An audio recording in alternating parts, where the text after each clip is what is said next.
Buenos dias! Hey y'all! Hola! Konnichiwa! Hey girl! Hey guy! Hey, if you're coming back, welcome back. If this is your Welcome first time, I'm Lillian. Dolores. Deanne! You guys don't forget to comment, like, subscribe to our channel. And share. Yes.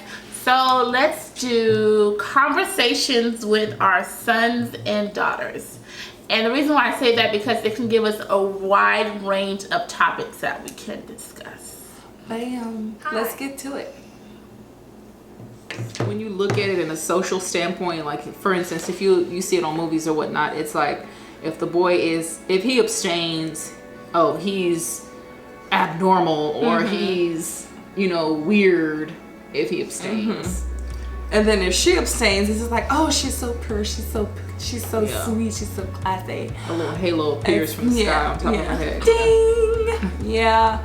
I've never thought about it that way. I think we find it like kind of cute when our boys want to have a girlfriend at a young age. But when it comes to our girls, it's like, you're not having a boyfriend until you're 18. I already told my boys they cannot have a girlfriend until they're 18. My friend was like, what?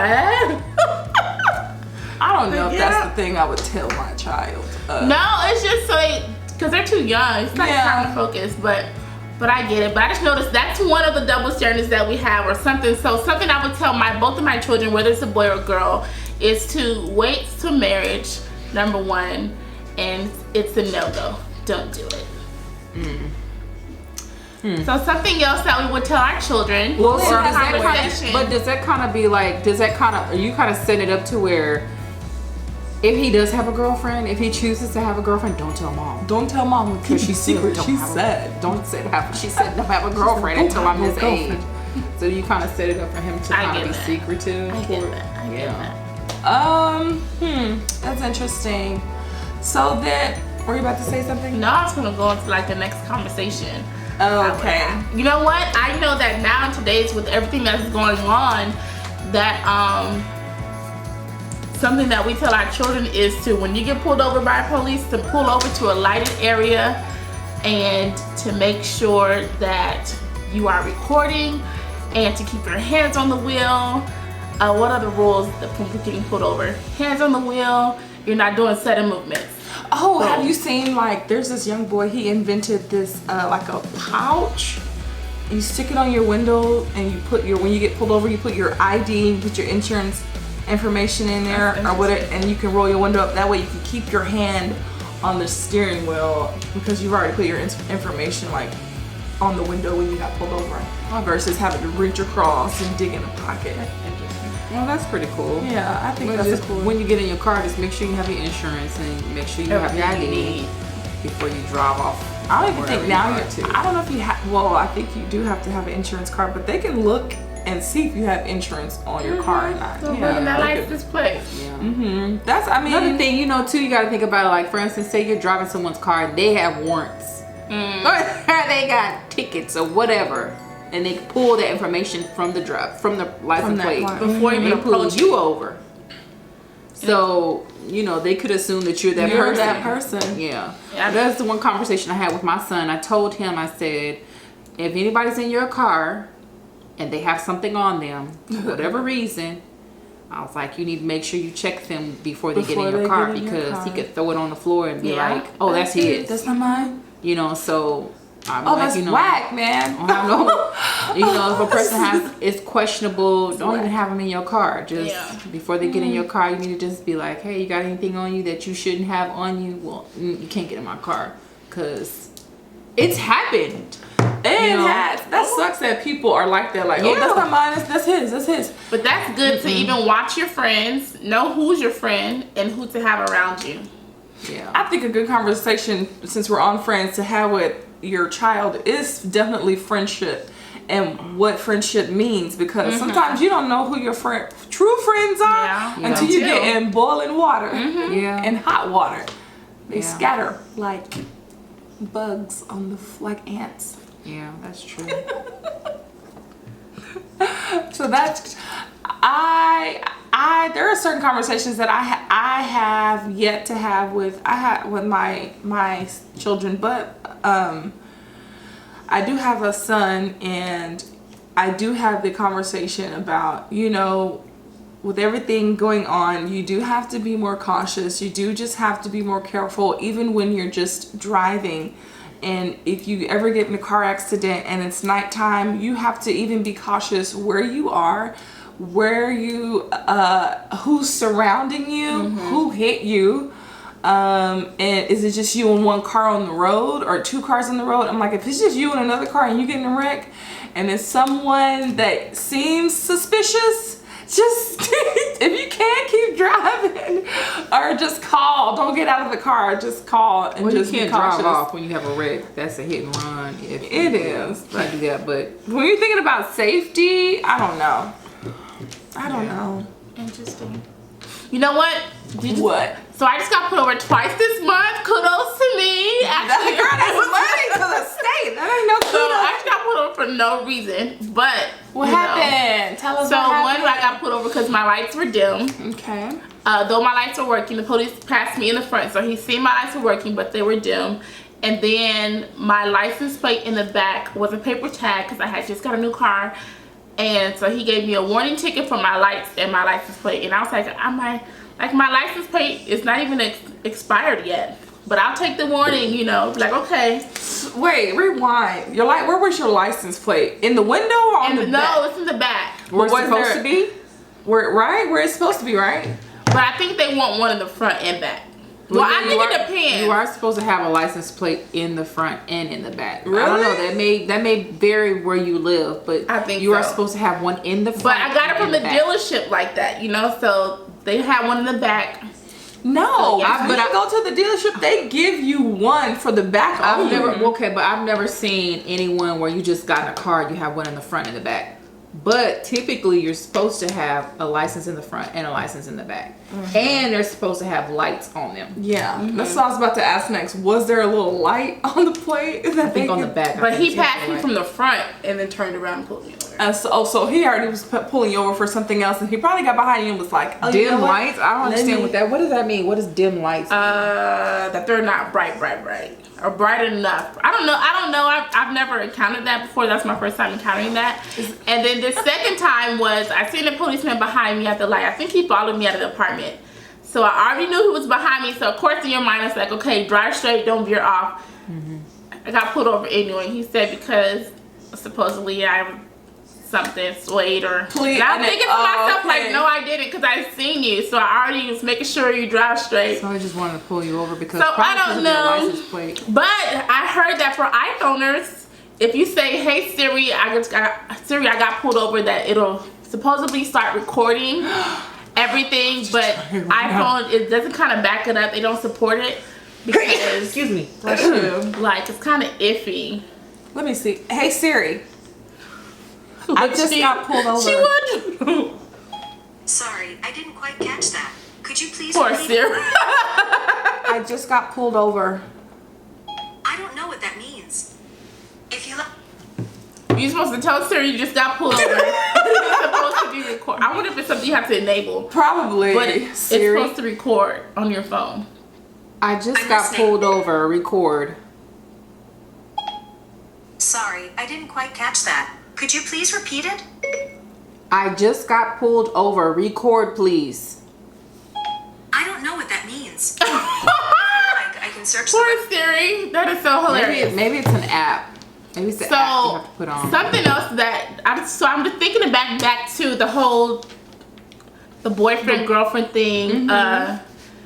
So is it okay if your child brought home someone that was not of their race? Would that be okay with you if your child, being that we're African American, if your child brought home a white girl or a Dominican girl or a Latino? Okay.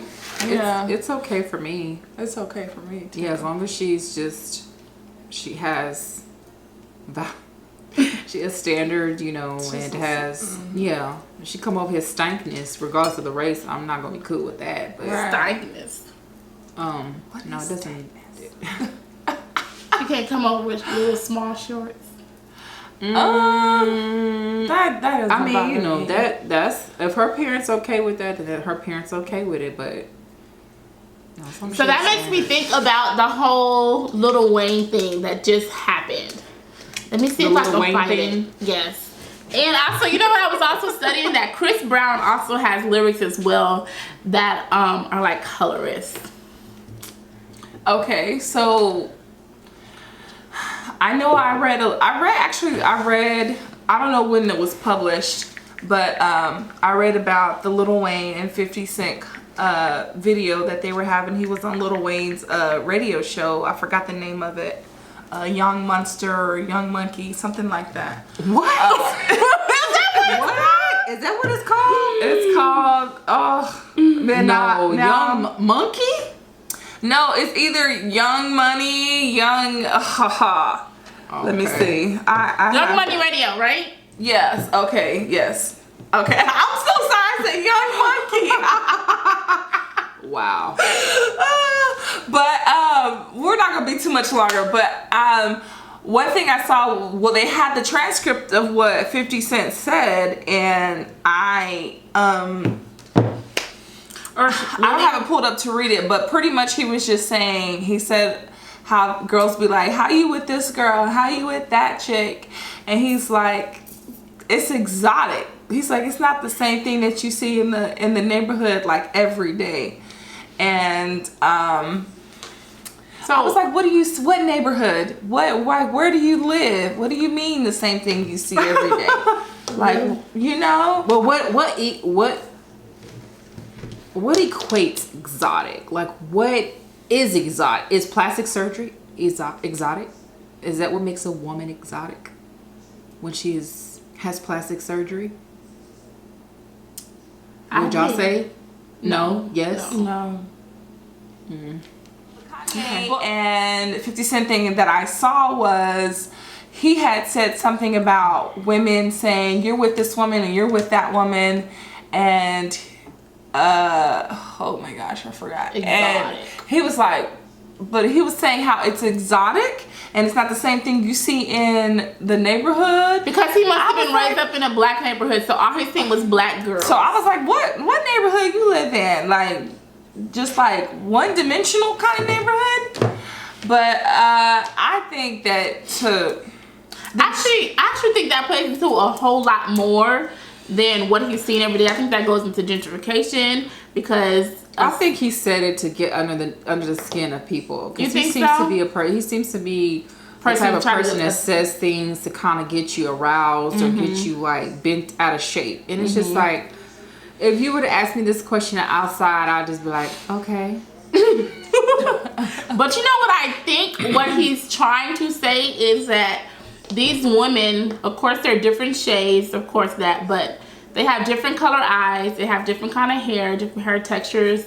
Some hair is wavy, some hair is curly. Well, that still doesn't make any sense, because it's like we live in the U.S. You find women like that all the time. It's just like there are plenty of women here that have different color eyes. There's plenty of women that have different color shades of hair. Maybe like if you're coming from a certain area, you're gonna have a certain look. But you know, even husbands say they like when their woman wears a wig every so often. Like they don't have to see the same thing all the time. So that's what it also makes me think of. But I don't know. So I think it's a whole lot into that one statement. But I wonder, does it have to do a little? Does it kind of move into a little bit of self-hate? Does it move into a little bit of you not liking who you are and you're projecting how you feel on women or something? Or are you, do you not like the skin that you're in? I don't know. And I'm not, I believe, you love, no, I'm not going to say love is love, but I believe I don't mind interracial dating. That's what I'll say. And I think that it speaks I think it speaks volumes when you can go outside your race or your ethnicity. Yes. And then even when you stay inside your race, I still is that think racist? It speaks volumes. Is that you think so? I think it's racism. I feel like I feel like, say for instance, you're a certain color, you're a certain race, and then you say they're not beautiful, and they're in the same race, they're the same color as you. That to me says self-hate. Yeah. Because I agree. If you love yourself, then you're going to be like, this is a beautiful complexion. This is beautiful. You know, I mean, those exotic women are drawn to you maybe because of your beautiful complexion, or maybe because of your money. But so it's like when you say that is not beautiful for the other sex, but she's the same color as you, same ethnicity as you, then is that self-hate? I would say it's self-something. It's self-something. It's something going on inwardly for sure. But you know, he also made a statement about an angry black woman. He said when women see them with these people, they're like, what do you say? They're like, you with this woman, you with that woman. So he's like something about an angry black woman. Anyway, so I was trying to say, well, it's just like a stigma that black women are. I was gonna say so I think it's come from his experiences, because their baby mothers are dark-skinned African American women, so they've obviously experienced a heartbreak from them. So a heartbreak from a dark-skinned woman, heartbreak from a dark-skinned woman. You know what I mean? If a dark-skinned woman, quote unquote, continues to break your heart, it makes you look somewhere else other than a dark-skinned woman. So I think it's based on his experiences that has them feeling a certain way. So what he pretty much just did, he just put us all in this box. He just put all dark-skinned women in this box, and unfortunately, there's only this is a puzzle, and there's 300 pieces. We know that there's millions of women in the world, so you just put millions of women in one container, and that is not the case. That's just like people saying all black people, all white people. That's not the case. Everybody is not, all cops, police officers are not bad. Yeah. We know that. You can't just put, because of your experience, put everybody in a box. That's not fair to the women who you want to talk to, the men you want to talk to, the relationships you want to have, by putting them in a box, because you essentially are cutting off something that could be possibly great, because we in this box. We in this box. You know what is too? I find it interesting because when you think of like just say you have two people. Say you have somebody that has never traveled the world. They pretty much just stayed in the neighborhood. They haven't experienced like a whole bunch of different cultures and this that. They've pretty much just stayed in this neighborhood. Their experiences will probably be boxed into that neighborhood, right? That's all that they know. Right. When you have someone that's been all over the world, that's gone here, that's gone there, their finances have given them the privilege to do this, that, be around this, that. You would think that their view would be a little different. And what surprises me is that his view is so like such in a box. Like you just pick the box up. But his view it's almost as if he's stuck in a place and he can't get out of it. Right. And his vision only allows him to see what he wants to see. So, but you think it would be the other way around, because he has the money and he has this and this and that. He has exposure to be around different types of people, that he would have a little bit more sense when it comes to saying certain type of things. So that's what I wanted to say. I just feel like he just says things to get under people's skin. Probably. And so. I want to say this too. Really, to be honest with you, how an individual feels about me as a black woman, it really doesn't do anything for me, to be honest with you. But it just goes to say, time, money, invest it in yourself.